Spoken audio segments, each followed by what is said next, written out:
સુરતમાં ગૌ માતાને રાષ્ટ્રમાતા બનાવવાની માંગને લઈને આજે વિશાળ રેલી યોજાઈ રહી છે।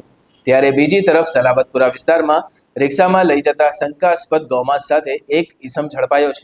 શહેરમાં આજે ગૌમાતાને રાષ્ટ્રમાતા જાહેર કરવાની માંગને લઈને ભારે ઉત્સાહ અને જોશ સાથે વિશાળ રેલીનું આયોજન કરવામાં આવ્યું છે।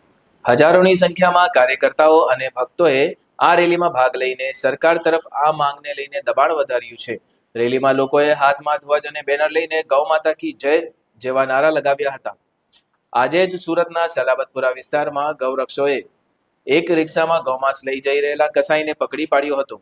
પ્રાપ્ત માહિતી અનુસાર કસાઈ રિક્ષા દ્વારા ગૌમાંસની હેરાફેરી કરી રહ્યો હતો, જેની જાણ ગૌરક્ષોને થતા તેમણે તાત્કાલિક કાર્યવાહી કરી અને આરોપીને પકડી લીધો છે।